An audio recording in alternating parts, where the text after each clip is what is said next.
Okay. So what are you doing? You are giving different shape by using this wire. So in the first case, what you have done, that you have given a circular shape. Okay. The circular shape is given by the using this wire of length L. So मैं उस समय कह सकता हूं कि अगर ये loop circular loop बनाएंगे तो इसका पूरा टोटल सर्कमफेरेंस का लेंथ कितना होगा, कैपिटल एल के बराबर होगा कि नहीं। तो ये कैपिटल एल क्या हो जाएगा, 2 पाई आर। ठीक है, वहां से हम आर निकाल लेंगे।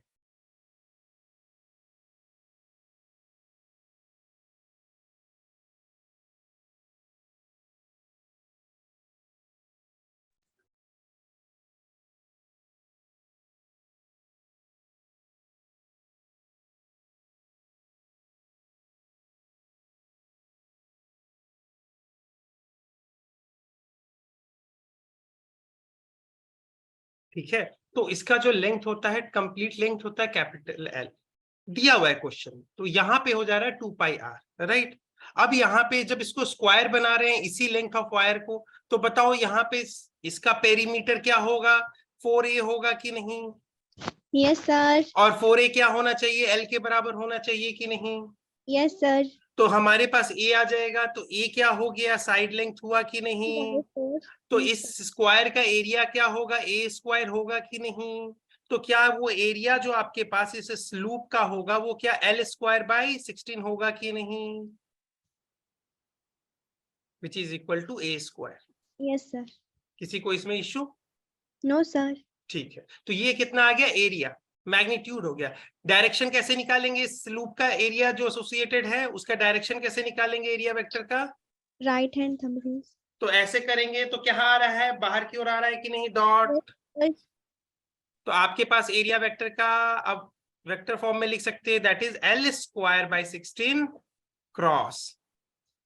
ये आपको पूरा वेक्टर फॉर्म में लिखा कि नहीं। आपके पास अब a मालूम चल गया, i से मल्टीप्लाई कर दोगे तो ये क्या हो जाएगा,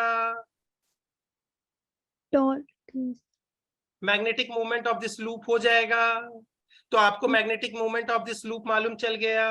अब आपके पास टॉर्क पूछा जा रहा है, वो क्या होता है, क्या वो म्यू क्रॉस बी होता है। ठीक है, तो करते हैं। तो ये हो गया आपके पास I L square by 16 cross में, और यहाँ पे ये तो इसका डायरेक्शन के साथ हुआ, ये क्रॉस क्या इसका डायरेक्शन है, जैसे आई के जे कैप को रखते वैसे।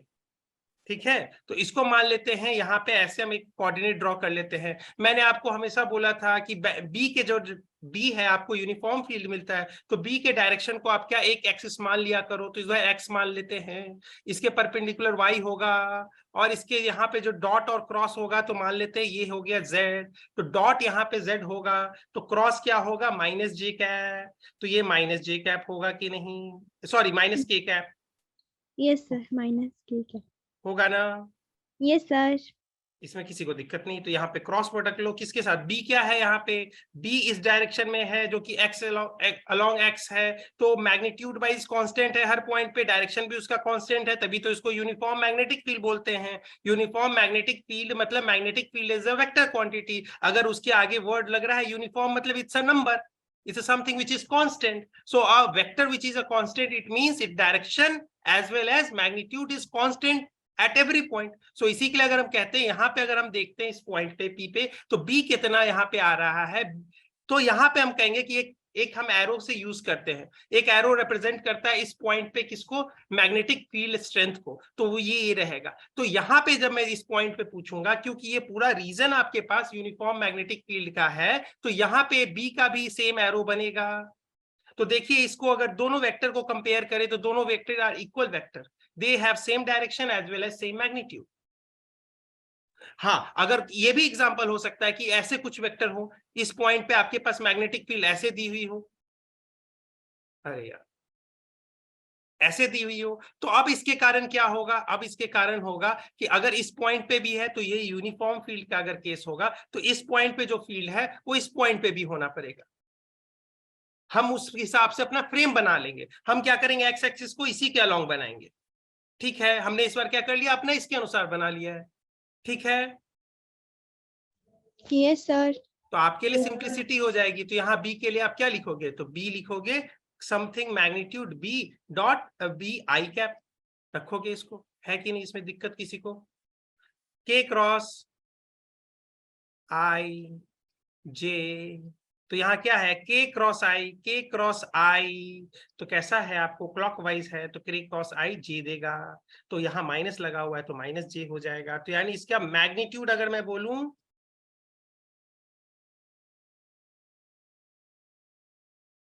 तो i l square by 16 b होना चाहिए।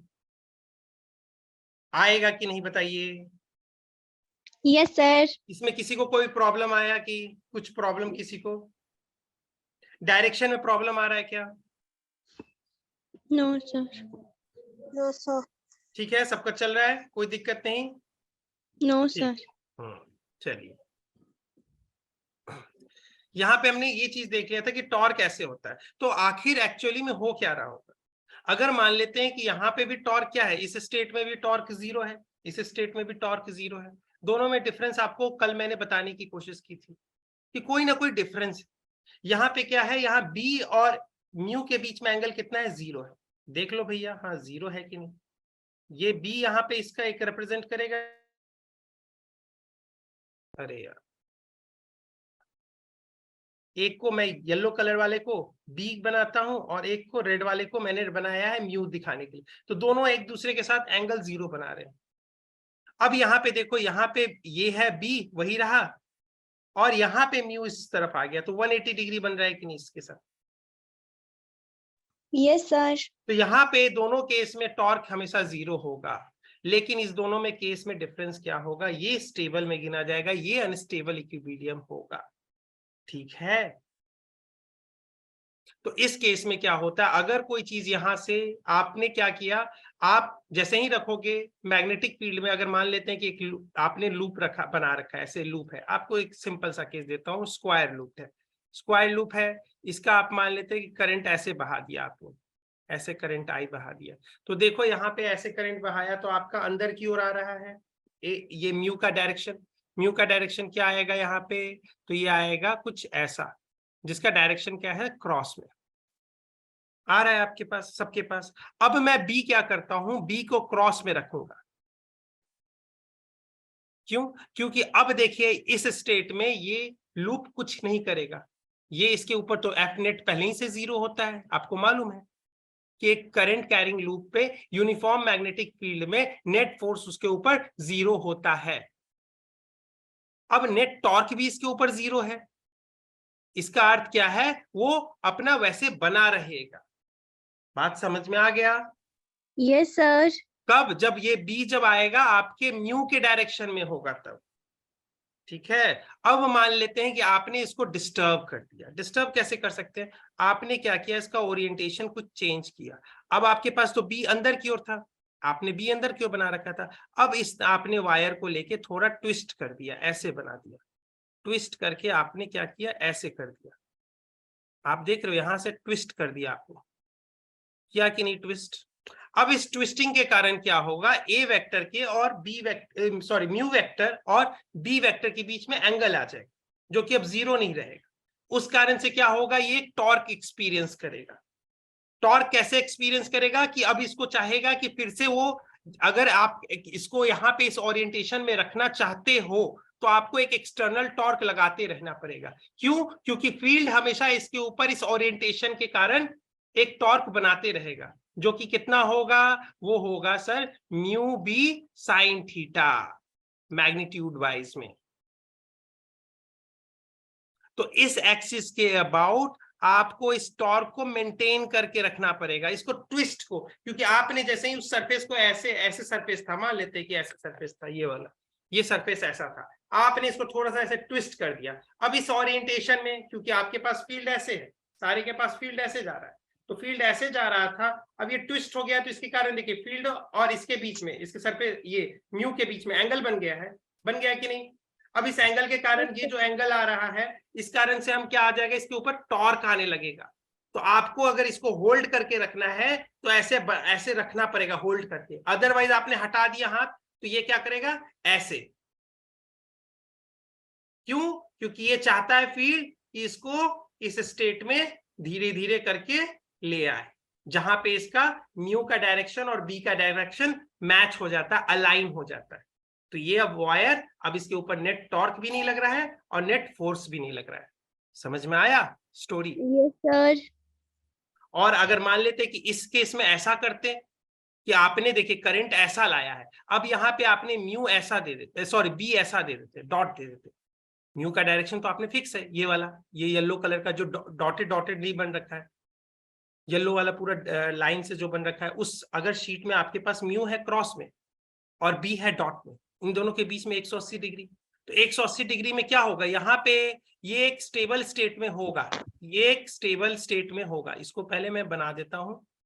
अरे तुम कहाँ भाग गए यार?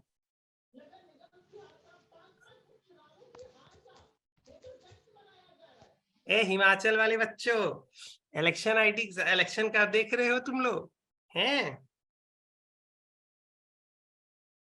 अच्छा, आपके इलेक्शन था ना, आपके यहाँ एक नई गवर्नमेंट फॉर्म हुई है, राइट?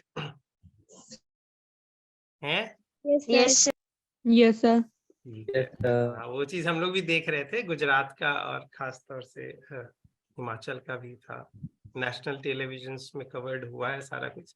तो देख रहे थे कैसे कैसे आप लोग के इधर भी एरियाज बांटे हुए हैं, कैसे कैसे किस टाइप के चैलेंजेस थे, कैसे प्रॉब्लम्स रहे हैं।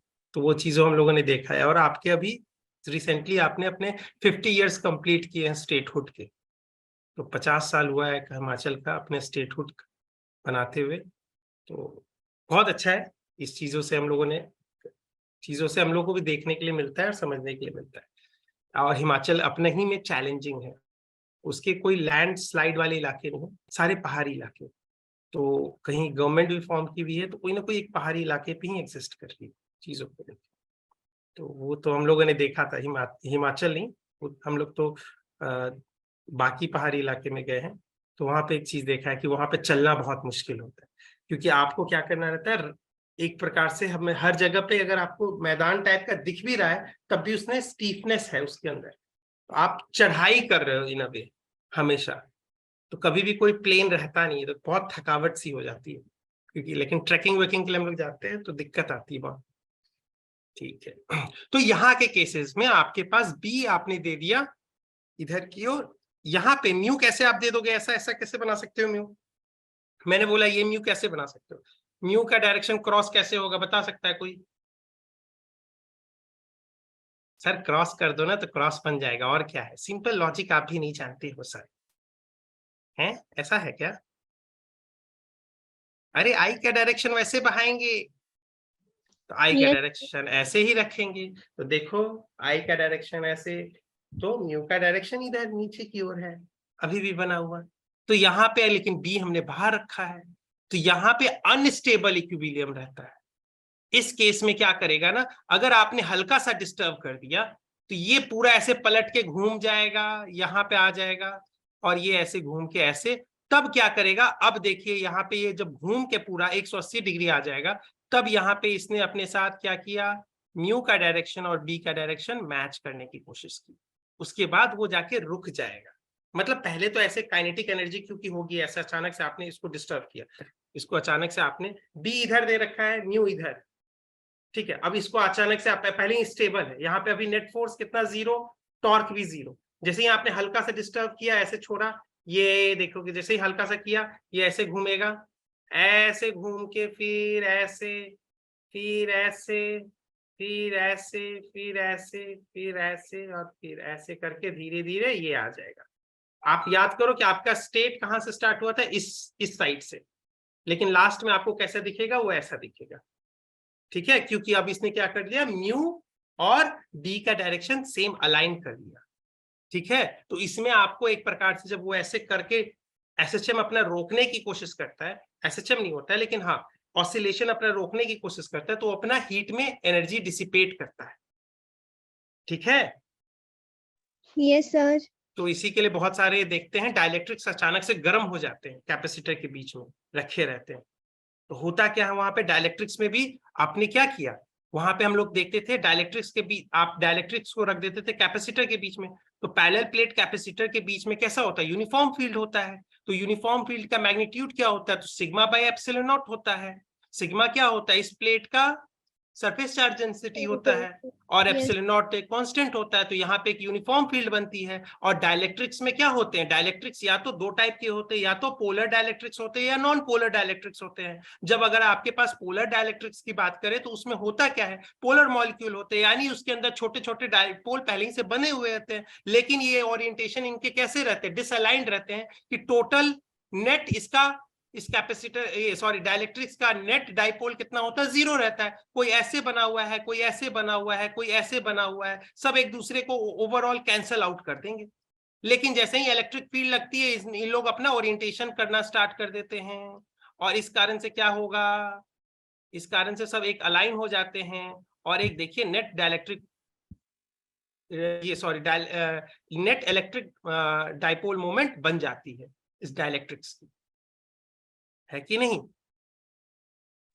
Yes, समझ में sir. आया? तो यहाँ पे भी वही गेम होता है, और ये क्या करता है, अपने आप को जैसे ही ई के साथ अलाइन करने की कोशिश करता है, और ई के साथ जितना अलाइन हो जाता है, उसके बाद क्यों ई के साथ अलाइन होना चाहता है भैया, जब ई के साथ अलाइन हो जाएगा तो आप देखिए वहां पे पी क्रॉस ई यानी टॉर्क देता है। हाँ, एफ नेट तो पहले ही से 0, एफ नेट तो पहले ही से 0, बस इसको 0 कर दो तो उसके बाद एकदम अच्छे से स्टेट में रहेंगे, एकदम इक्विलिब्रियम स्टेट में, एकदम अच्छे से आराम से ऐसे मिले रहेंगे, कोई दिक्कत नहीं रहेगा। तो यहाँ पे इसको नेट टॉर्क भी 0 कर लेता है, इसके अलावा अलाइन करें। ठीक है, ये सब स्टोरी समझ ली। और एक केस क्वेश्चन को देखिए, ये वाला देख रहे हैं आप, यहाँ पे ऐसे है तो इसको छोड़ा, यानी आपकी शीट कैसे होगी, जो क्वाइल होगी वो ऐसे कुछ होगी कि नहीं, ये क्वाइल होगी कि नहीं ऐसी कुछ, जिसका म्यू ऐसा हो दिख रहा होगा। अब ये कैसे होगा, करंट कैसे बह रहा होगा, ऐसा बह रहा होगा इसके अंदर, नहीं ऐसा नहीं बह रहा होगा,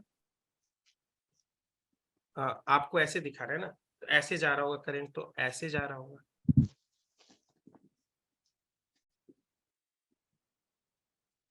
ठीक है। तो ऐसे देखो, राइट हैंड थंब रूल ऐसे, तो इसको अगर हम छोड़ेंगे, जैसे ही छोड़ेंगे तो देखो ऐसे पूरा घूम के क्या करेगी, अलाइन कर लिया, तो ये हो जाता है स्टेबल इक्विलिब्रियम। फिर से ये वाले केस में आ जाती है, रीच कर जाती है, ये अनस्टेबल इक्विलिब्रियम रहती है। हाँ, रुकी हुई रहती है, लेकिन थोड़ा सा भी ओरिएंटेशन के अलोंग थोड़ा घुमाया, वो कभी इसके पास वापस नहीं आ पाएगी। ये वाले स्टेट में आपने हल्का सा भी हिला दिया तो भी ये क्या करेगी, ऐसे ही घूम के वापस आना चाहिए। समझ में आ गया? स्टेबल और अनस्टेबल इक्विलिब्रियम आपको पढ़ाया भी गया होगा वर्क एनर्जी थ्योरम में, ठीक है। तो इसका पोटेंशियल एनर्जी आपको निकालने दिया जाता है, तो इसका फॉर्मूला यूज कर लीजिएगा, क्योंकि ये बहुत, इसका एक्सप्लेनेशन अभी मैं नहीं समझाने जा रहा हूँ, क्योंकि आपको रोटेशन में समझाया जाता है कि जैसे आप डी आर लिखते हो, एफ डॉट डी आर लिख देते हो सर, तो ये क्या होता है, डिफरेंशियल वर्क। तो वैसे ही differential work is also equal to tau d theta भी होता है।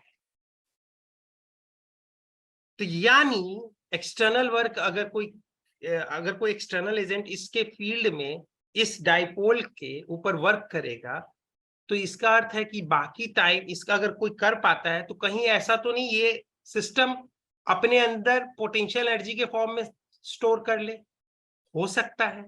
आपने टॉर्क लगाने की कोशिश की इधर, ठीक है। अब ये कुछ एंगल बना के थीटा रखे हुए अभी, तो भैया इसके अंदर एक प्रकार से पोटेंशियल एनर्जी है। आप जैसे ही ये एक्सटर्नल फोर्स हटा दोगे तो क्या करेगा, ये वापस इसमें अलाइन हो जाना चाहेगा कि नहीं? Yes, sir. तो यही तो आप गेंद के साथ करते हो, आप गेंद को पकड़ के ऐसे कप को पकड़ के रखे रहते हो, जैसे ही आप छोड़ देते हो तो अपना नीचे चला जाता है। तो इसके अंदर क्या है, पोटेंशियल एनर्जी स्टोर हो गई है, किसके कारण, ओरिएंटेशन के कारण, थीटा के कारण। किसके साथ, ये थीटा किसके साथ मेजर होता है, पी के रिस्पेक्ट में, ठीक है। तो इसका पोटेंशियल एनर्जी का फॉर्मूला अभी मैं डराइव नहीं कर रहा हूं, दैट इज माइनस, जैसे वहां P डॉट E होता था, यहां बताओ क्या होगा। अरे यहाँ ऊपर वेक्टर क्यों लिखा, पोटेंशियल एनर्जी क्या वेक्टर होते हैं, ठीक सर, क्या गंदा लिख देते हो। डॉट प्रोडक्ट है sir, dot product P dot E, इसके प्रोडक्ट ही स्केलर प्रोडक्ट कहलाता है ये, म्यू तो डॉट बी। हाँ, समझ में आ गया सबको? Yes, sir. तो ये आएगा, इसके ऊपर क्वेश्चंस प्रैक्टिस कर लीजिएगा, वो आपको समझ में आ जाएगा, ठीक है। ठीक है, आइए चलिए सर आगे बढ़ते हैं।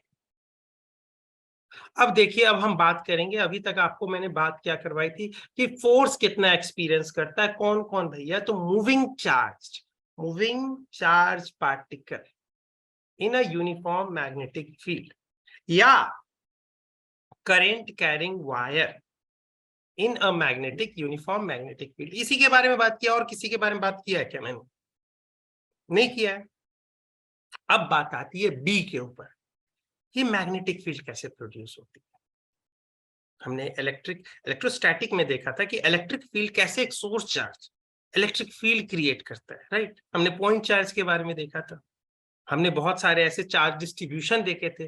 वो चार्ज डिस्ट्रीब्यूशन क्या करते थे, जैसे रिंग देखा, रिंग ने क्या किया, अपने एक्सिस पे हर एक पॉइंट पे क्या किया, एक वेक्टर वैल्यू असाइन की। ये चार्ज डिस्ट्रीब्यूशन है। इस चार्ज डिस्ट्रीब्यूशन को क्या कह देते हैं? रिंग कह देते हैं। और यूनिफॉर्मली चार्ज रिंग कह देते हैं। तो उसका अपना जैसा भी हो, चार्ज डिस्ट्रीब्यूशन कैसा भी हो, किसी भी टाइप का, किसी शेप का हो, कितना हो, उसके ऊपर क्यू, अलग बात हो सकता है। वो क्या करता है? फील्ड जनरेट करता है। मैं सेम चीज आपसे यही एनालॉजी यूज करते हुए पूछना चाहता हूं महोदय, कि जैसे आपने ग्रेविटेशनल फील्ड के लिए मास को रिस्पॉन्सिबल माना था, कि मास अगर एग्जिस्ट करता है तो वो अपने चारों ओर, अपने स्पेस में हर पॉइंट पे ग्रेविटेशनल फील्ड इंटेंसिटी क्रिएट करेगा। चार्ज आपको चारों ओर क्या करेगा? इलेक्ट्रिक फील्ड इंटेंसिटी क्रिएट करेगा। करेगा कि नहीं पॉइंट्स पे? अब सर बताइए, आप बी के बारे में बात करते हैं, ये बी कौन प्रोड्यूस करता है? प्रोड्यूस कौन कर रहा है? Moving charge. Moving charges. This is the correct answer. क्योंकि अगर मैं बोलूं करंट कैरिंग वायर, तो इनकम्प्लीट क्यों आता है सर? क्योंकि बहुत सारे ऐसे हमने देखा है जिसको कहते हैं नेचुरल मैग्नेट्स, उसमें कोई करंट फ्लो नहीं हो रहा है, लेकिन उसके अंदर डाइपोल, सब कुछ वैसे ही है। मूविंग चार्जेस के कारण ही होते हैं वो चीजें। अंदर में इलेक्ट्रॉन बना हुआ है, वो रिवॉल्व हो रहा है, हर के डाइपोल मोमेंट्स है, सॉरी मैग्नेटिक मोमेंट्स है। मैग्नेटिक मोमेंट्स अपना क्या कर रहा है, आप आगे देखोगे। आपको मैंने बताया किसी एक लूप के साथ एसोसिएटेड, आपने क्या बोला, इसके कारण, इसके साथ एक वर्ड इसके साथ एसोसिएटेड है इस लूप से, that is mu, and we call it magnetic moment of this loop. There is also, this is current carrying loop wire, so this is also producing B, और इसको हम कैलकुलेट भी करेंगे। तो अब हम ये बात जान गए हैं कि मूविंग चार्ज सिर्फ करंट कैरिंग नहीं बोलेंगे। बहुत सारे नेचुरल मैटर्स में क्या होते हैं, वो मूविंग चार्ज क्या होते हैं, एटॉमिक स्ट्रक्चर पे होते हैं। यहां पे क्या होते हैं, आपको पूरे वायर में मूव करते हुए दिखेंगे, लेकिन कहीं पे भी कारण है, मूविंग चार्ज ही कारण है। ठीक है, ये बात समझ में आ गया? सबको समझ में आ गया? Yes, sir. So this is something a reason for this. तो सर आपने अभी तक जिस प्रकार से कूलम्स लॉ के हेल्प से हमने क्या किया था, आपने कूलम्स लॉ में स्टार्ट किया था एक फील्ड, आप एक सोर्स चार्ज है क्यू, इसने यहाँ पे फील्ड बनाई। कैसे चेक करते थे फील्ड कितना आया? एक टेस्ट में एक क्या करते थे, टेस्ट चार्ज को लेके आते थे क्यू नॉट को, इस पॉइंट पे, पॉइंट ए पे रखते थे, और कहते थे कि भैया इसने जो फोर्स एक्सपीरियंस किया divided by the charge over it will give you the field intensity, right. Yes, sir. अगर हम यहाँ पे मास रखते थे और इस पॉइंट पे मुझे अगर ग्रेविटेशनल फील्ड इंटेंसिटी निकालना है इस पॉइंट पे, तो कैसे रखते थे? टेस्ट मास लेके आते थे, और उसके ऊपर जो फील्ड बनता था ये ई होता था, ईजी कहते थे। वहां पे जो फोर्स एक्सपीरियंस करता था डिवाइडेड बाय एम नॉट, क्या करते थे, इसी को हम कहते थे ग्रेविटेशनल फील्ड इंटेंसिटी, राइट। और gravitational field intensity actually acceleration due to gravity भी बन जा रहा है यहाँ पे। ये भी हमने देखा था ग्रेविटेशन में कि एक्चुअली में ईजी ही होता है ए। तो Yes, बहुत sir. सारे क्वेश्चंस हमने जो देखे थे, जो हमने प्रूव किया था, G is equal to g naught divided by 1 plus h by r whole square, ऐसे फॉर्मूलाज, या आपने प्रूव किया था G is equal to g naught 1 minus d by r, ये सब फॉर्मूलाज हमने कैसे प्रूव कर लिया था? ये सबको जी को क्या मानते हुए? ईजी मानते हुए हमने ये सब चीजें ग्रेविटेशन में कर रखी है। Yes, sir. ठीक है, तो यहां से हमने क्या किया, यहां से अब आता है वायर में करंट होगा। तो अभी हम लोग ये पढ़ेंगे वायर के कारण, नेचुरल मैग्नेट के कारण वो हम अलग डिस्कशन करेंगे। अभी हम क्या करेंगे, हम एक सेक्शन पढ़ेंगे, the source of this magnetic field, one of the source of this magnetic field is current carrying wire, और उसमें भी कुछ कुछ रिस्ट्रिक्टेड ही चीजों को पढ़ेंगे। ऐसा नहीं कि आपने बोलना सर ऐसे मैं ऐसे वायर खरीद लेके रखती हूं और ये देखो मेरे हाथ पे ऐसे वेव बन रहा है तो इसके कारण बताओ, ये आपको कोर्स में नहीं दिया जाता है। कोर्स में आपको पहले रखा जाएगा कि देखो इसके कारण ऐसा होता है, फिर तुम्हें सोचना है तो सोचो, उसमें निकालो, थीसिस करो, पीएचडी करो, रिसर्च करो। ठीक है, तो हमारे पास अभी कुछ सर्टेन केसेस होंगे जिसमें सबसे पहले आएगा स्ट्रेट वायर। तो इससे पहले हम इसको इंट्रोड्यूस करें, लेट्स सी बायो-सावर्ट लॉ। बहुत ही सिंपल और ब्रीफ वे में रखूंगा क्योंकि ये सबको लगभग लगभग मालूम है। तो हम देखते हैं कि एक वायर, कोई भी आर्बिट्री शेप का वायर, हमने किसका एक छोटा सा एलिमेंट लिया DL, इसका लेंथ क्या है L, इसका लेंथ क्या है, ये पूरा ऐसा ऐसा लेंथ क्या है इसका स्मॉल l, तो इसका एक छोटा सा एलिमेंट होगा, उसका लेंथ क्या होगा DL। ठीक है, ऐसे हम लिखते हैं।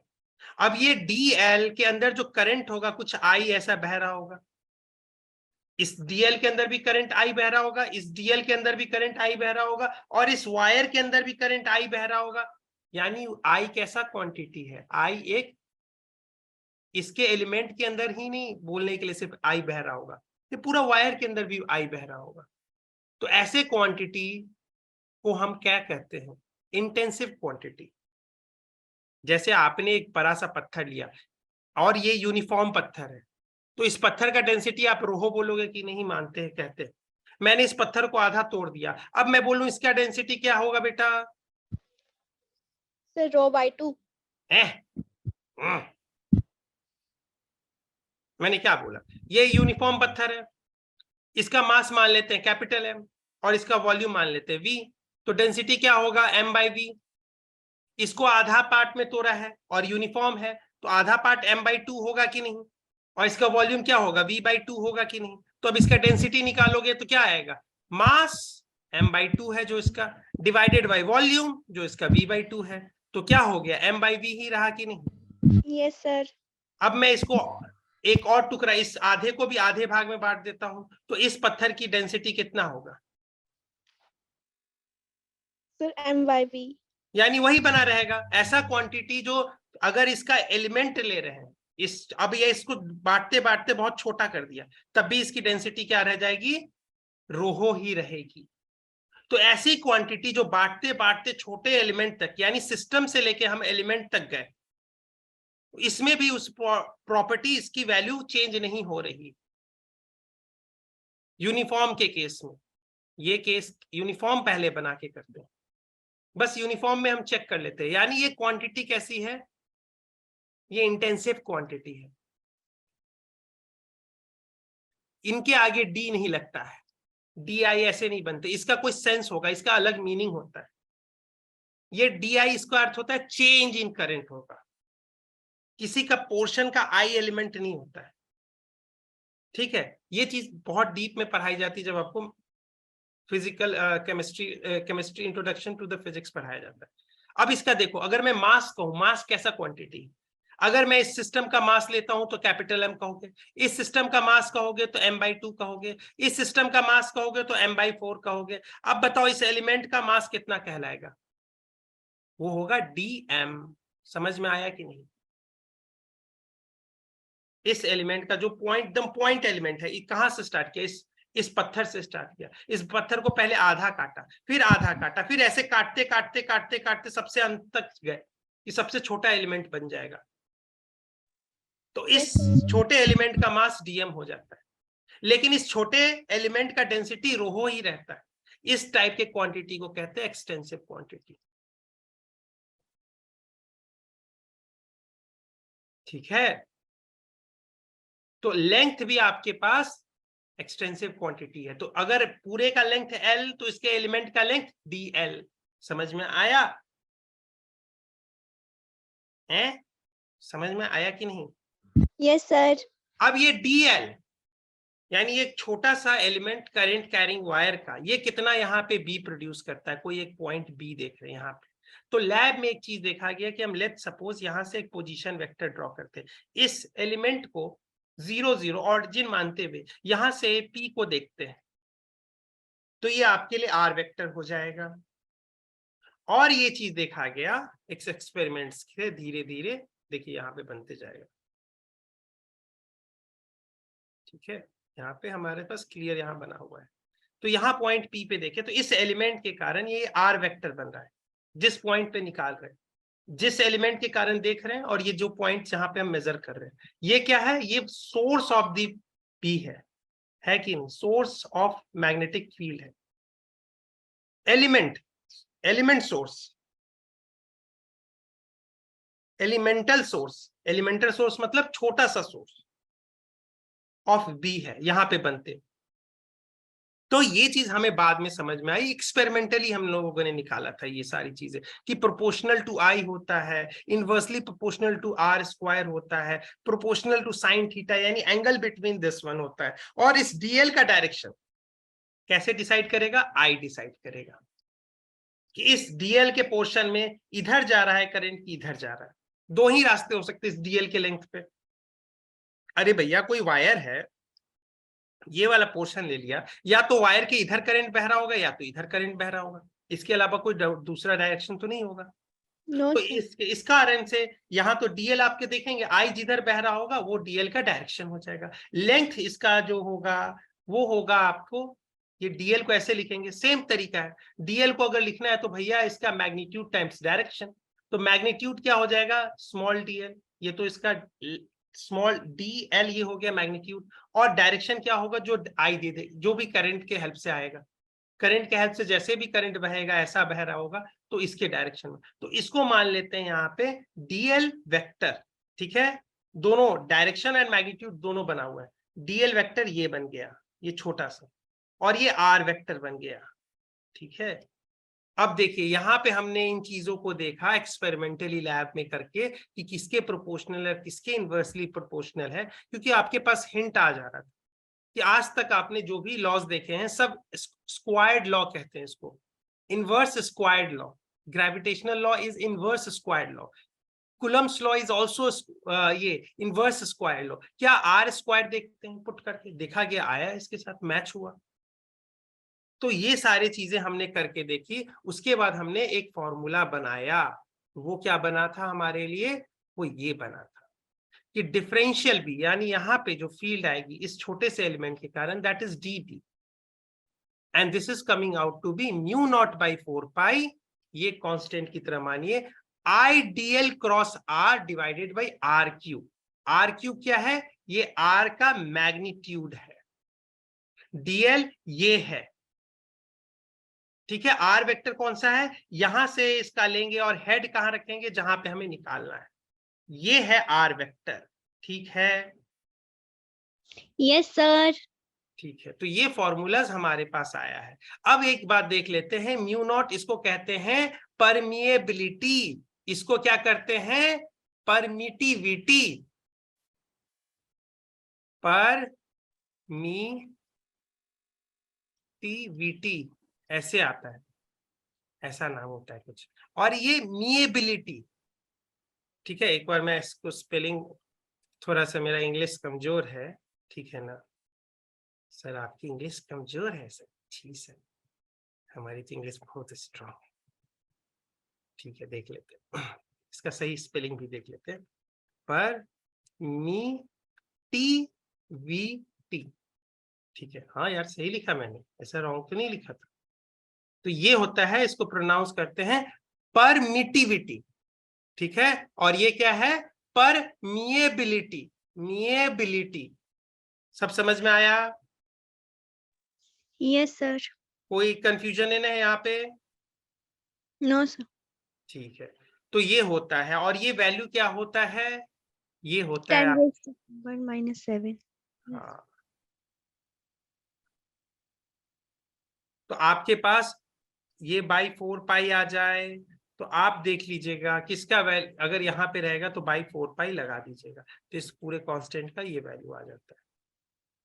ठीक है। Yes, sir.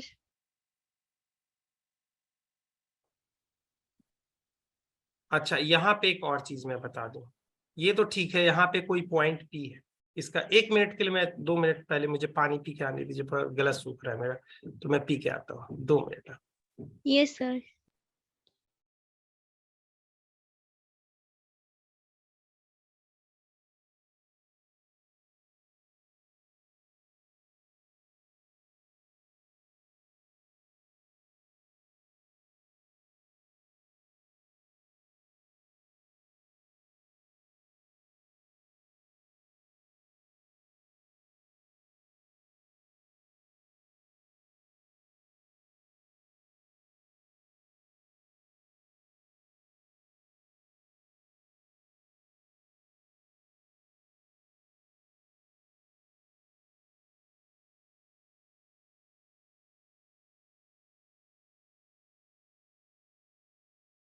हाँ, सॉरी सॉरी, थोड़ा सा पानी प्यास लग गया था। तो अब देखिए, यहाँ पे मैंने आपको ये चीज तो देखा दी, ठीक है। यहाँ इससे पहले मैं आपको एक चीज बता देता हूँ, ये वायर है, इसमें कोई दिक्कत है क्या? स्ट्रेट वायर में बोल रहा हूँ, इसका कोई फाइनाइट लेंथ होगा, यानी एल लेंथ का ये वायर आपको रखा है, ठीक है। इसमें कोई दिक्कत किसी को? रख दिया मैंने, करंट कैरिंग है, आई है। इस वायर के प्लेन के बारे में बात कर रहा हूं। कौन सा प्लेन? इस वायर का प्लेन, इस वायर के प्लेन के बारे में बात कर रहा हूं।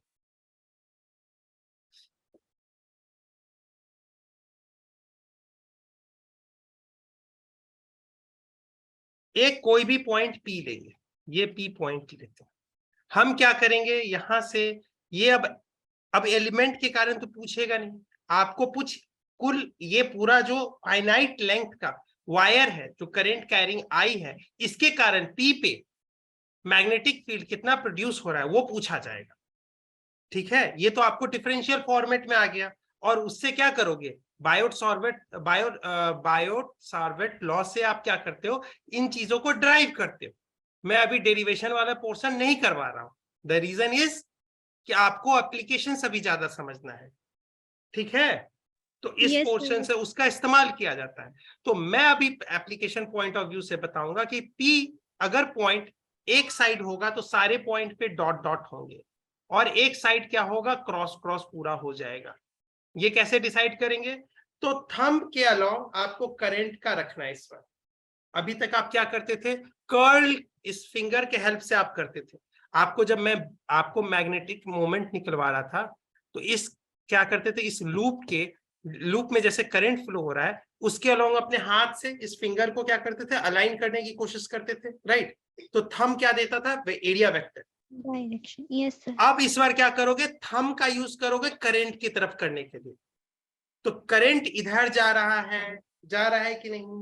Yes, sir. तो हमारा फिंगर कैसे आ रहा है, ऐसे इस पी पॉइंट पे ऐसे टप मार रहा है ना, इस पी पॉइंट पे ऐसा लग रहा है कि नहीं, ऐसे आ रहा है, कि Yes. नहीं? तो Yes. ये आपके तरफ आ रहा है कि नहीं, ऐसे आप Yes, sir. देखना आपके तरफ तो यही चीज आप देखो इसके तरफ, इस प्लेन में कैसा हो रहा है, इस प्लेन में ऐसा है, मैंने हाथ रखा ऐसा, तो फिंगर मेरा अंदर की ओर जा रहा है, फिंगर का ये जो टिप है मेरा अंदर की ओर जा रहा है, तो अंदर की ओर जा रहा है, तो यानी यहाँ पे पी पॉइंट पे क्या होगा, डॉट नहीं होगा, क्रॉस होगा।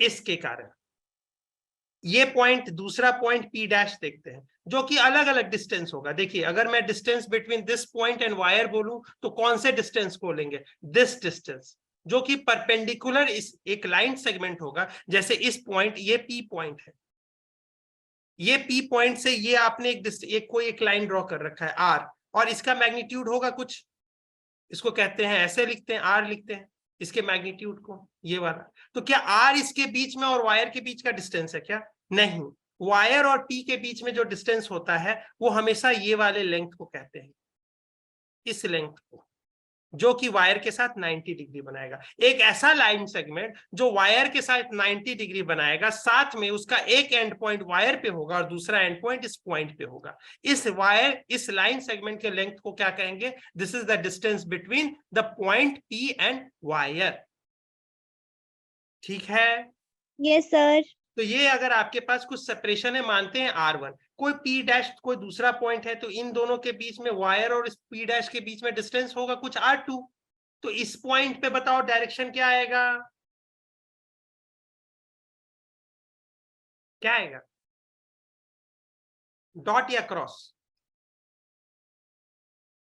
बताओ, करो देखो। करंट किधर रखना है सर, थंब किधर रखना है करंट के डायरेक्शन में, ठीक है रख दिया सर। यहाँ पे देखो करंट किधर बह रहा है, ये चीज देखो, ये रहा, ये देखो करंट किधर बह रहा है, इधर इधर ऐसे जा रहा है। तो कैसे आएगा पी डैश पे, पी डैश पे कैसे आएगा बताओ, ट्राई करो सब, कोई गलत समझ रहा होगा भी सही कर लोगे अपने आप को, जवाब दो इसमें, अपनी जगह अपने सेल्फिश बनो इसमें अभी। क्रॉस। क्रॉस क्या में। क्रॉस में आएगा, हाँ सिंपल सी बात है, देखो अपने आप को टेस्ट करते रहो बार बार। यहाँ Yes. क्रॉस में है, यानी इस पॉइंट इस साइड के हर पॉइंट पे क्या आ रहा है, क्रॉस में आ रहा है कि नहीं। Yes, और sir, cross. इस साइड का देखो, इस साइड का एक पॉइंट देखते हैं, इसको अभी सब पी बोले हैं, पी क्यू, क्यू यहाँ क्यू देखते हैं पॉइंट। चलो ये डिस्टेंस r3 होगा कुछ अपना इस पॉइंट पे। अब यहाँ बताओ यहाँ क्या आ रहा है डायरेक्शन बी का, क्या है,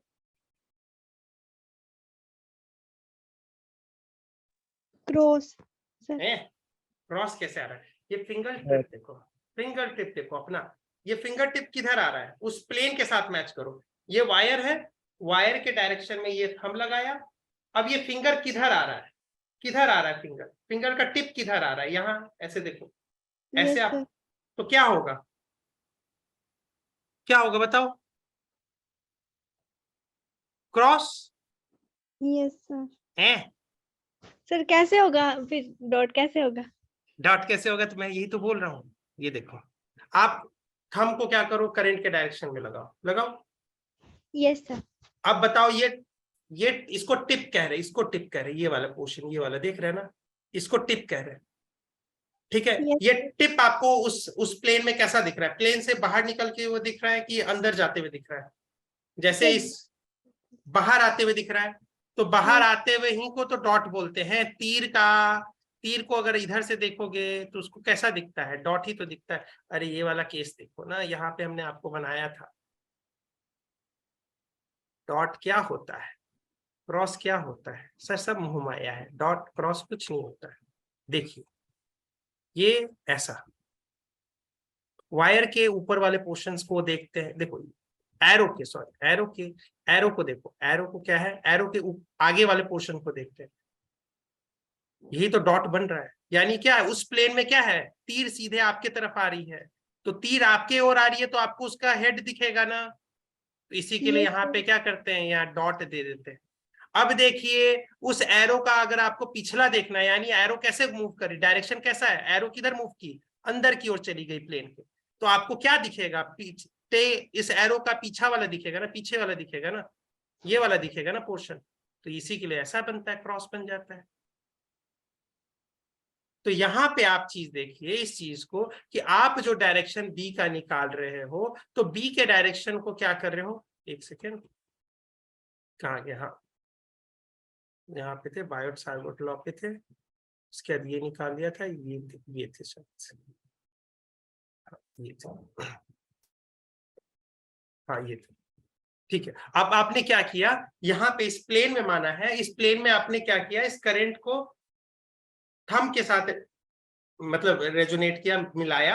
अब ये देखिए आपको एरो का हेड कौन सा बोल रहा हूं, ये वाला टिप, आपके फिंगर्स के टिप, ऐसे टिप वाले, वो कैसे मूव होते हुए दिख रहे हैं, तो ये प्लेन से बाहर निकलते हुए दिख रहे हैं, तो यहाँ पे क्या आ जाएगा, डॉट आ जाएगा। और इधर देखिए इस साइड में ये टिप क्या होते हैं, प्लेन के अंदर जाते हुए दिख रहे हैं कि नहीं, यही प्लेन है, ये प्लेन है, ये पूरा क्या है, ये वायर वाला प्लेन है, इसी में वायर रखा हुआ है और इसी प्लेन में इसी पॉइंट्स पे मैं पूछ रहा हूं, ठीक है। एक प्लेन है और इस प्लेन को क्या कह रहा हूं, प्लेन ऑफ वायर। तो इस वायर के प्लेन में इसी प्लेन में वायर रखा हुआ है। अब इसके एक पॉइंट पे मैं पूछ रहा हूं, तो ये देखो करंट का डायरेक्शन ऐसे जा रहा है, इस पॉइंट पे, इधर वाले पॉइंट पे देखो ऐसे टप मार रहा हूं, तो यानी प्लेन के अंदर जा रहा है फील्ड। अब इस साइड वाले को देख रहा, इधर वाले को साइड को देख रहा हूं, तो ये वायर ऐसे जा रहा है, अब वायर ऐसे जा रहा है तो देखो इधर की ओर ऐसे बन रहा है, यानी इसके तरफ देखोगे, मेरे तरफ से देखोगे तो ऐसे आ रहा है ना आपके टिप्स, हाथ के टिप्स ऐसे, ये वाले टिप्स आपके ऐसे बाहर दिख रहे हैं, प्लेन के बाहर आते हुए दिख रहे हैं, यस तो सर। वहां डॉट हो जाएगा। समझ में आया सबको? नहीं आया है तो करके देखना, घर पे करके देखना। अभी एक बार एनिमेशन देखो दोहराते, क्या करना है यहाँ पे।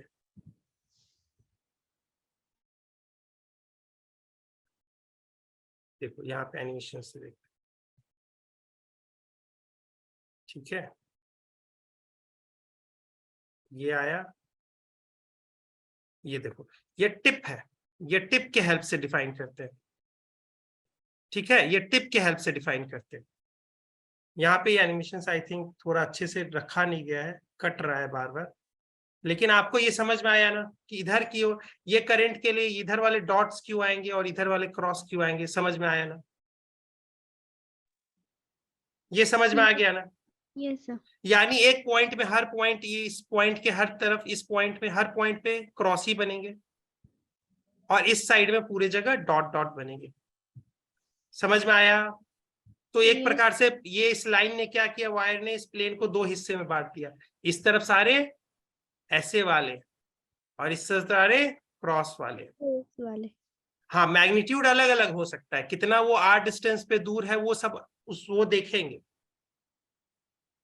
और कैसे यहाँ पे निकालते हैं, इसका वैल्यू कैसे निकालते हैं वो अलग होगा। डायरेक्शन आपको सबको मालूम चल गया निकालना, ठीक है। अब देखते हैं राइट हैंड थंब रूल से, देखिए यही चीज है, यहाँ करंट के डायरेक्शन में ये रखा, तो देखो ये आपने फील्ड बनाया, तो यहाँ पे प्लेन, इस प्लेन में, इस प्लेन में देखिए फिंगर यहाँ से निकलते हुए दिखेंगे, यहाँ से आपको फिंगर निकलते हुए दिखेंगे। चलो भैया लाओ, ये टिप देखते रहना, इसका टिप, इसका ये वाला टिप देखते रहो, ये कैसे आ रहा है, ये ऐसे आ रहा था, तो यहाँ आपके प्लेन से निकल रहे हैं ये टिप, और यहाँ आपके जाके इस प्लेन में, इसी प्लेन में यहाँ पे जाके आपके हाथ के टिप क्या कर रहे हैं, अंदर घुसने की कोशिश कर रहे हैं, तो यहाँ डॉट, यहाँ क्रॉस। समझ में आया? Yes sir. आप किसी को प्रॉब्लम तो नहीं है? ऐसा है, Yes, sir. बहुत प्रॉब्लम हो जाती है, आपको मालूम है हमारे दुख दर्द कितना प्रॉब्लम होता है हमारे साथ। ठीक है, केमिस्ट्री पढ़ना पड़ता है, मैथ्स पढ़ना पड़ता है, फिजिक्स पढ़ना पड़ता है, इतना पढ़ना पड़ता है, तो I agree upon that thing, ये तो है भाई, पढ़ना तो पड़ता है, इस पे कोई डिनाई नहीं कर सकता, मेहनत तो तुम लोग करते हो। ठीक है, तो ये चीजें हमने देखा। अब देखो हमने साफ बात, क्या मैंने आपको बोला था, पहले हम स्टार्ट करेंगे due to straight wire of finite length, ठीक है। अभी मैं देख रहा हूं, तो यहाँ पे देखो, यहाँ दो पर्सपेक्टिव मैंने दिखाया था आपको, जो मैंने पर्सपेक्टिव दिखाया था पता है, वो इस प्लेन के बारे में बात किया था, वो ये प्लेन था जो कि वायर को कंटेन करता है अपने अंदर, करता है कि नहीं, ये वाला प्लेन के बारे में बात किया था कि ये वाला जो प्लेन है, ये कैसा प्लेन है, इसे ये वायर को कंटेन नहीं करता, वायर इसके परपेंडिकुलर है कि नहीं ये प्लेन के। Yes, sir. तो ये दो अलग अलग प्लेन का हमने इंटरप्रिटेशन रखा है, ये बात याद रखिएगा, लेकिन दोनों में क्या होगा, रूल वही लगेगा। समझ में आ गया आपको? ये चीज, दो चीज दिख रही है ना, हमने जो इंटरप्रिटेशन किया वो इस प्लेन का किया था अभी तक, और ये प्लेन में क्या था, वायर भी पूरा कंटेंट था इस प्लेन में, और ये प्लेन क्या है, ये दूसरा वाला प्लेन, ये वाला, ये है प्लेन जो कि परपेंडिकुलर टू द वायर है। तो इस केस में अगर आपके पास रहता है तो देखते हैं, इसमें एक्सपेरिमेंट भी करते हैं। यहाँ पे क्या होता है, इसके फील्ड लाइंस के बारे में बात करें तो अगर करंट कैरिंग वायर के एक परपेंडिकुलर एक ऐसा प्लेन लेते हैं, इस प्लेन में अगर फील्ड लाइंस हम देख सकते हैं, तो वो क्या आते हैं, कॉन्सेंट्रिक सर्कल्स आते हैं, जिसके सेंटर कहाँ लाई करते हैं, इस वायर पे, ठीक है।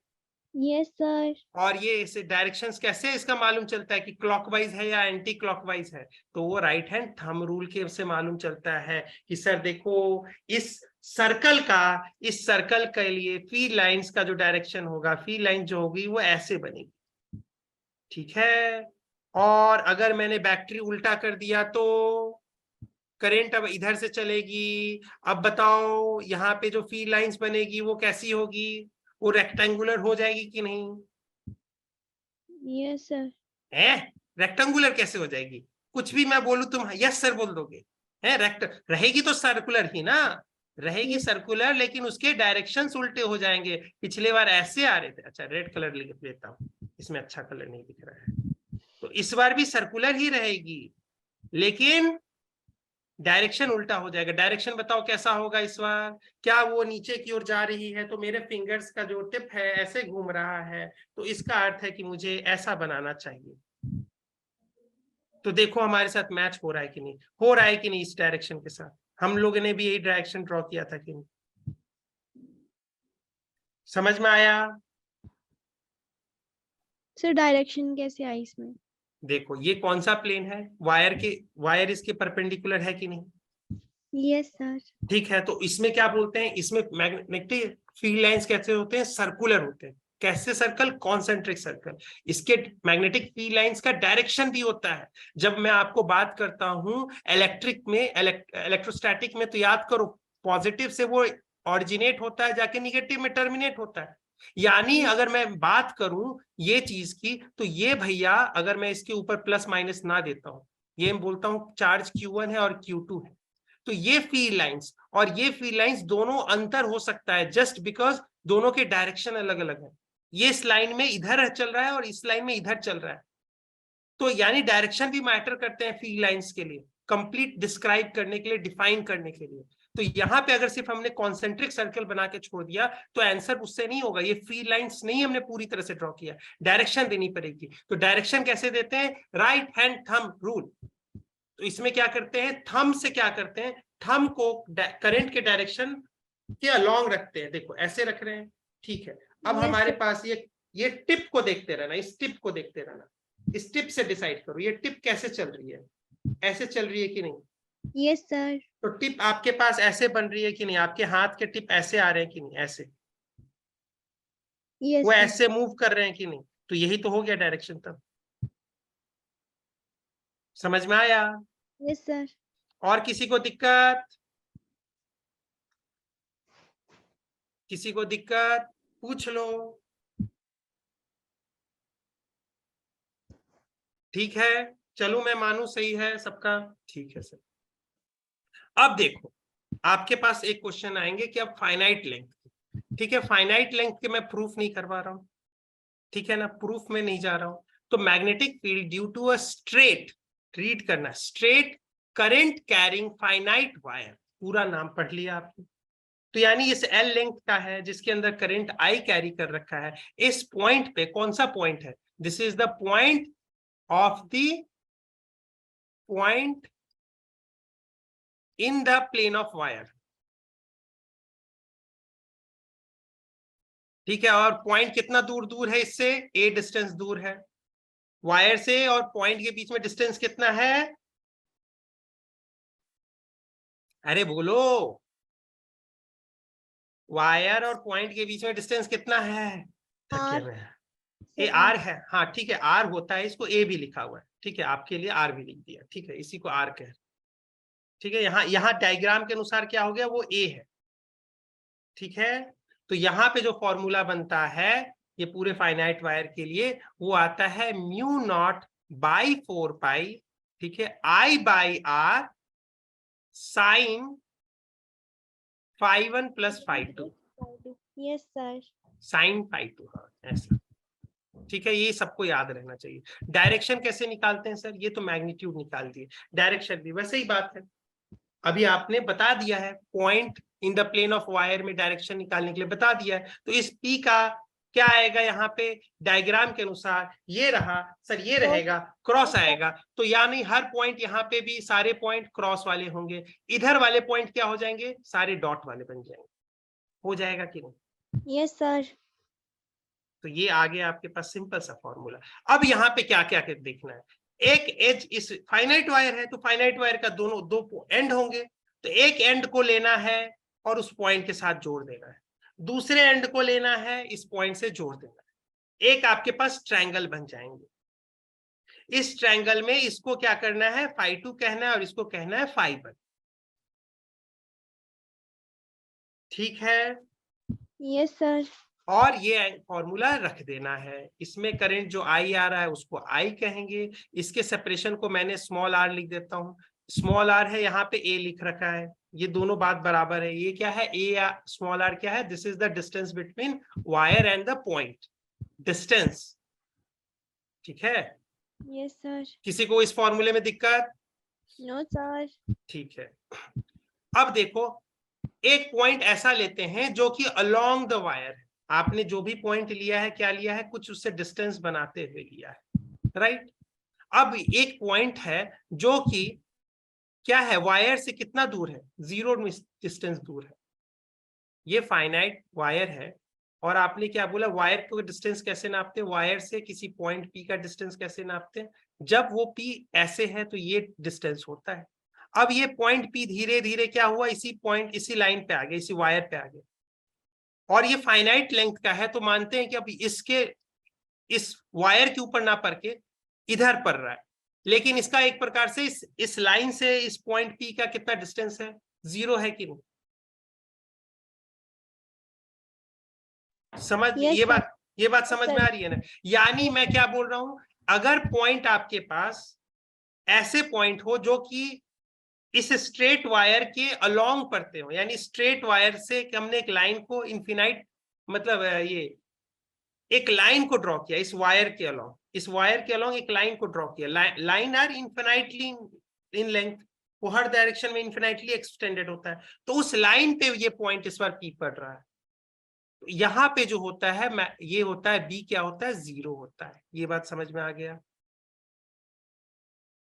ये बात समझ में आ गया? अगर आप उस फॉर्मूले लगाने जाते तो क्या लिखते, mu naught by 4 pi I by r sine alpha sine beta, sorry sine phi 1 plus sine phi 2।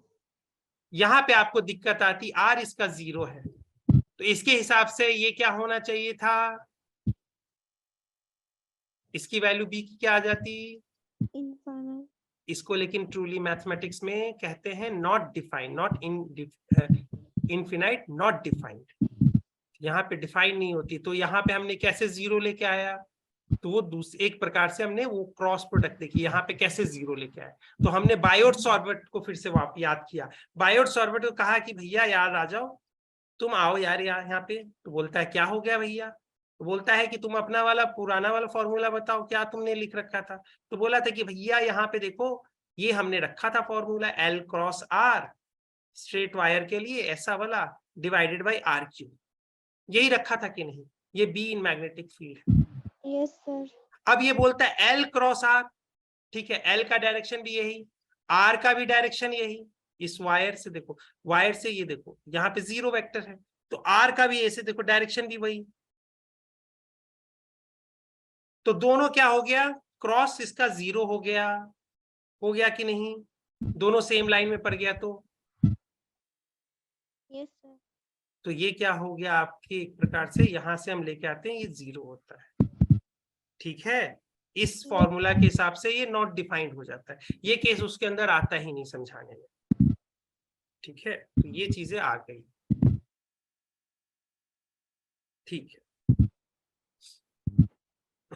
चलिए ये क्वेश्चन करने की कोशिश करते हैं, करिएगा क्या? यस सर, अभी करते हैं। ठीक है, सब करो आराम से, अरे यार हाँ, ठीक है, करो करो।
आपको मैं समझ रहा हूं, प्रॉब्लम कहाँ आ रही होगी, आपको फॉर्मूला भी बताया।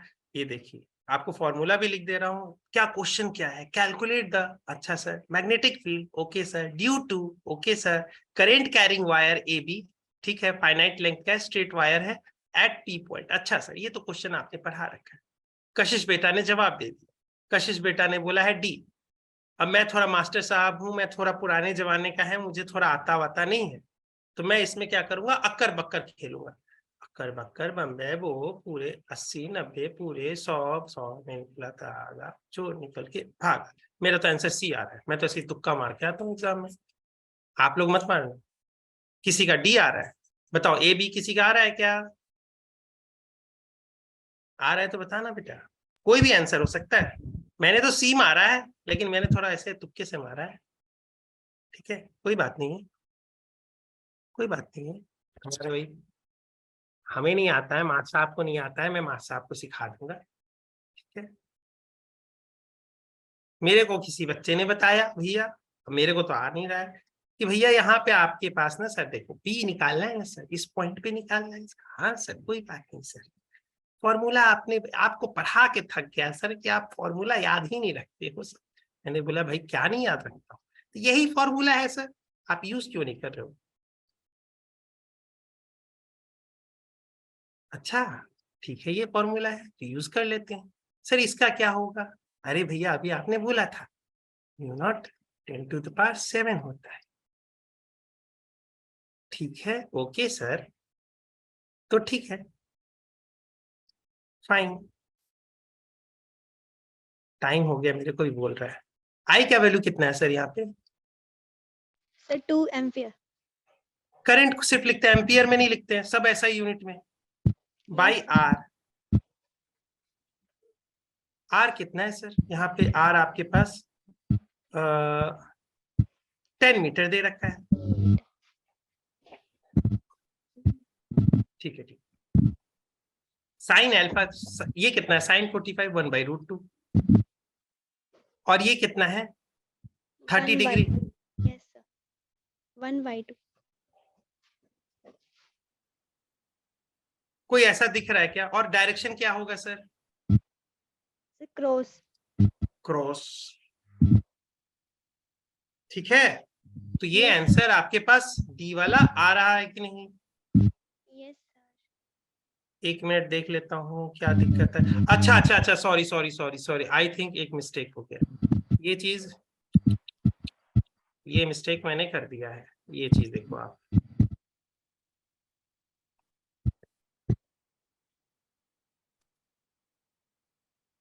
एबिलिटी ऑफ फ्री स्पेस, ये चीज आपको याद रखनी चाहिए, क्योंकि ये क्या है,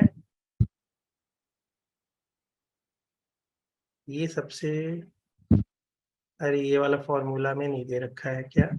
हाँ, ये एक्चुअली में आपको दिक्कत क्या है यहाँ पे, रॉन्ग ये हो गया है ये चीज। एक सेकेंड, ये वाला मैं फॉर्मूला दिखा देता हूँ, इमेज में होगा, इमेज में शायद से होगा। अच्छा यहाँ नहीं दे रखा है इमेज में, कोई बात नहीं, मैं आपको ये चीज दिखा देता हूँ। दो फॉर्मूला यहाँ बता देता हूँ, ठीक है, ये वाला और एक और। चलो अभी के लिए आप ये याद रखना, ये चीज क्या है, ये एक मेरा मिस्टेक किया, ये होता है बाई 4 पाई का टोटल वैल्यू, ये पूरा वैल्यू ये होता है। दूसरा वैल्यू कहाँ से मैंने समझ दिया कि मैंने मिस्टेक किया है, एक वैल्यू मैं आपको दिखाऊंगा 1/μ0 का वैल्यू। इन दोनों के बीच में भी संबंध होता है, परमिएबिलिटी एंड परमिटिविटी। आगे पढ़ाऊंगा इसको, इसका क्या होता है वैल्यू, इसका वैल्यू क्या होता है, इसके बेसिस पे भी मैं जान गया कि ये मैंने यहाँ पे मिस्टेक कर दिया था, तो इसका पूरा वैल्यू ये होता है। तो ये वाला बाई मिस्टेक आ गया था, तो ये हटा देना। अब देखो पूरा आंसर मैच कर गया कि नहीं? Yes sir. ठीक है, तो यहाँ पे ये चीज मैं बाद में पढ़ाऊंगा, आपको उस समय से समझ में आ जाएगा कि अगर कोई बीच में फिजिक्स में क्या होता है, छोटा सा भी मिस्टेक करोगे ना, एक दूसरे से इतना रिलेटेड रहता है ना, याद आ जाएगा चीज। ये आंसर आ गया, तो इसके स्लाइड्स में आपको दे रखे हैं, आई थिंक ये सारे कुछ आंसर है, ठीक है। Yes sir. इसके बाद ये वाला पोर्शन आगे आता है, क्लोज लूप पे हम चलेंगे। ठीक है, अब क्लोज लूप पे चलेंगे। आपको एक बात मैं बता दूं, आपने पढ़ा था प्रिंसिपल ऑफ, मैं आपको 1 मिनट लेता हूं, आई थिंक सर आगे होंगे। सर आप यहाँ पे हो? सर हो आप? यस सर, आगे यस हो? Sir, yes sir. ठीक है, मैं 1 मिनट ले रहा हूँ। आप हाँ जैसे सर, आराम। ई के बारे में नहीं सर, मुझे नीट में भी भागना है अभी सर, नीट की तरफ भी जाना है। ठीक है, तो अभी आपको ई में पढ़ा था, आपने पढ़ा था कि एक पॉइंट चार्ज है, एक स्फीयर है। आप यहाँ पे पॉइंट, इस पॉइंट पी पे अगर आप फील्ड निकालना है तो आप क्या बोलते थे? इसको ई नेट बोलते थे कि नहीं? जो कि क्या होगा, E1 प्लस E2, और इसको क्या कहते थे? प्रिंसिपल ऑफ सुपरपोजिशन कहते थे कि नहीं? अब मैं यहाँ पे पी पे अगर मैं निकाल रहा हूं, तो आपने फाइनाइट वायर के बारे में पढ़ा है ना, तो क्या इसके कारण मैं इस सेक्शंस को अलग मानूं, इस सेक्शंस को अलग मानूं, और 3 पार्ट में कर सकता हूं कि नहीं? क्योंकि यहाँ पे बी जो होगा, नेट जो होगा, वो क्या होगा, इसको अगर मैं 1 मानता हूं, इसको मैं अगर 2 मानता हूं, और इसको 3 मानता हूं, तो this is equal to B1 plus B2 plus B3। हाँ, तो अब देखो डायरेक्शन भी मैच कर जाएगा। इसके साथ राइट हैंड थंब रूल लगाओ, करंट इधर बह रहा है, आपके तरफ बी के तरफ पॉइंटेड है कि नहीं? ठीक है सर, इसके कारण, एक के कारण पॉइंटेड आता है, दूसरे के कारण पॉइंटेड आ रहा है कि नहीं? यस सर, आ रहा है। उसके कारण भी आ गया, ये B2 वाला आ गया। ये 3 के कारण देखो, ये भी आ रहा है आपके तरफ पॉइंटेड, तो 3 के कारण भी आ गया। तो क्या तीनों का सिर्फ मैग्नीट्यूड में जोड़ दूं तो एक लास्ट में बोल सकता हूं कि this is B1 plus B2 plus B3 total, और सबका डायरेक्शन एक ही यस हो सर, जाएगा कि नहीं? और कर लोगे कि नहीं? कर लेंगे। कर लेंगे, बच्चे बहुत भोले हैं, और इसी कारण से ये क्वेश्चंस कर लेना। आपको ये थोड़ा जल्दी जल्दी में बता दे रहा हूँ, ठीक है ना? इसके सॉल्यूशंस भी इस पे दे रखे हैं, ठीक है, सॉल्यूशंस दे रखे हैं, अगर आपको नहीं हो रहे हैं तो कर लेना। इसी कारण से एक और आगे क्वेश्चंस बनेगा, ये स्क्वायर बनेगा, वही काम होगा कि नहीं? और आपको सबसे बड़ी बात होती है कि एग्जामिनेशन पॉइंट ऑफ व्यू से मैं बता रहा हूँ, ये जितने भी क्वेश्चन आएंगे सब रेगुलर पॉलीगॉन होते हैं, इनके बीच में संबंध देखिएगा, रेगुलर पॉलीगॉन होंगे। या तो आपको पिछले वाला क्वेश्चन दिया है, मैं आंख बंद करके बोल रहा हूँ इक्विलैटरल ट्रायंगल होगा, इधर वाला स्क्वायर होगा, आने वाले क्वेश्चंस में आपको हेक्सागोन मिल सकता है, रेगुलर हेक्सागोन। सारे कैसे होंगे? Regular polygon. बस आपको क्या करना है, इसके कारण इस, और सबको सेंटर पे ही पूछा जाएगा, इस पॉइंट पे नहीं पूछा जाएगा, इस पॉइंट पे नहीं पूछा जाएगा, इस पॉइंट पे नहीं पूछा जाएगा, सबके सेंटर पे पूछा जाएगा। क्यों? क्योंकि सबके लिए वहां पे से ये डिस्टेंस R होगा। तो याद रखिएगा, निकालते समय कोई भी चीज में प्रिकॉशन मैं पहले ही बता देता हूं कि जब आप इसमें निकालिएगा तो ये पॉइंट R होगा, ये डिस्टेंस ये R होगा, ठीक है? और ये फिर आपके लिए अल्फा, ये होगा साइन φ1 और ये बनेगा φ2, ठीक है? क्योंकि ये देखिए एंड से इस पॉइंट को ज्वाइन करते हुए लाइन और इसके परपेंडिकुलर डिस्टेंस के बीच में एंगल को, एक को φ1 बोलते हैं और एक को φ2 बोलते हैं। तो यहाँ पे आपने एक के लिए निकालोगे, तीनों सेम वही आता है, इसी के लिए आपको रेगुलर पॉलीगॉन दिया जाता है। तो एक के लिए निकाल के 3 टाइम्स कर दोगे और वो डायरेक्शन वो दे दोगे, ठीक है बच्चे लोग? Yes sir. और कोई दिक्कत? No sir. तुम लोग को दिक्कत नहीं आती है कि तुम लोग सही ऐसे ही बोल देते हो? अच्छे नहीं पढ़ा है, अच्छा पढ़ा, हमने। अच्छा पढ़ लिया और अच्छा भी पढ़ा दिया मैंने। नो जी। नो सर कोई बोल रहा था, नो सर कोई बोल रहा था, है कोई नो सर बोल रहा था। सर ने हमें पहले पढ़ा दिया था ना ये चैप्टर, इसीलिए अच्छा आता। Yes sir. अच्छा, नहीं ऐसे में समझ गया। तो आप लोग तेज लोग हो, मैं समझता हूँ, जानता हूँ, ठीक है? अगर कोई भी प्रॉब्लम तब भी आ रही हो, शर्माना नहीं, पूछ लेना, हाथ कैसे भी ट्विस्ट करके। इसमें सबसे बड़ी बात है, आपने उस दिन राइट हैंड को, थंब को, इसको बचा के जाना अच्छे से। सबसे ज्यादा वेक्टर जब मैग्नेटिक फील्ड आती है तो इसमें किसका रूल होता है, तो ऐसा नहीं कि उस दिन इसको चोट लगवा लेना राइट हैंड को, इसको बहुत बचा के जाना, ठीक है? चलो अब सर को मैं दे रहा हूँ, सर आपको कर देंगे। Next to you sir. आप सर आप रिकॉर्डिंग ऑफ कर दीजिए। अच्छा, ऐसे रिकॉर्डिंग यहाँ पे से ऑफ करना रहता है, पॉज रिकॉर्ड।